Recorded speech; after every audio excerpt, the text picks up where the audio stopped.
Hello guys, welcome back to another blog. મારા નવા બ્લોગમાં તમારું સ્વાગત છે. તો આજે ગાઈઝ હનુમાન જયંતિ છે. હનુમાન જયંતિ મહોત્સવ છે, હનુમાન દાદાનો જન્મદિવસ. તો આપણે જવાના છે કટ્ટી દર્શન કરવા માટે હનુમાન દાદાના. તો ચલો આપણે કટ્ટી જઈએ. તો ત્યાં સુધી મારી સાથે બ્લોગમાં બની રહેજો કન્ટિન્યુ છેક સુધી. અને હું તમને બધા દાદાના દર્શન કરાવું, કઈ રીતનું ત્યાં આયોજન કરેલું છે એવું તમને બતાવું. તો ત્યાં સુધી મારી સાથે બ્લોગમાં બની રહેજો ગાઈઝ કન્ટિન્યુ છેક સુધી.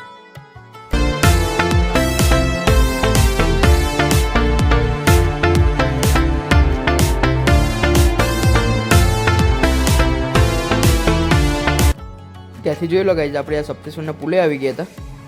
સપ્તેશ્વરના પુલ પર આપણે પહોંચી જાય છીએ અને અહીંયાથી આપણે મિત્રો જઈશું સીધા કટ્ટી મંદિરમાં. તો જોઈ લો ગાઈઝ, આપણે કટ્ટી મંદિરે પહોંચી ગયા હતા. અત્યારે મિત્રો અહીંયા હવનનો પ્રોગ્રામ છે. અત્યારે હનુમાન દાદાનો જન્મદિવસ છે, તો હું તમને બધાને દાદાના દર્શન કરાવું. અને અહીંયા મિત્રો સારું એવું બધું આયોજન કરેલું છે, મંડપ બાંધેલો છે એને.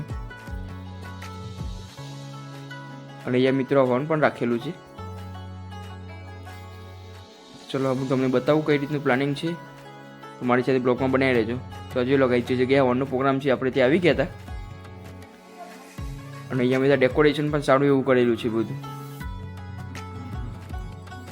તો ચલો હું તમને દાદાના દર્શન કરાવું. તો હજુ લોકો આપણે હનુમાન દાદાના દર્શન કરી લો તમે બધા.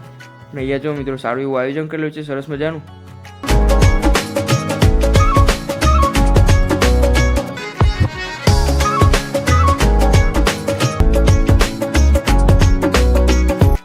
ત્યાંથી પછી જોઈ લો ગાઈઝ, આપણે સપ્તેશ્વર મંદિરે પહોંચી ગયા હતા દર્શન કરવા માટે.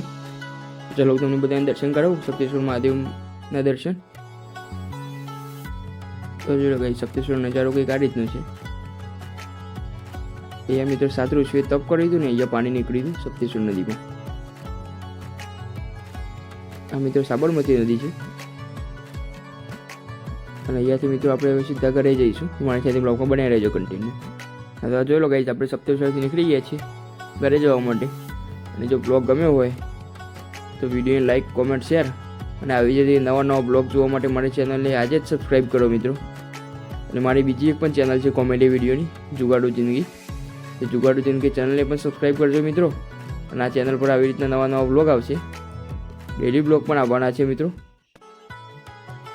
તો ચેનલને ફટાફટ સબસ્ક્રાઈબ કરજો ને કોમેન્ટ તો જરૂરથી કરજો મિત્રો બ્લોગ કેવું લાગ્યું એ. કંઈક સજેશન હોય તો આપજો બ્લોગમાં.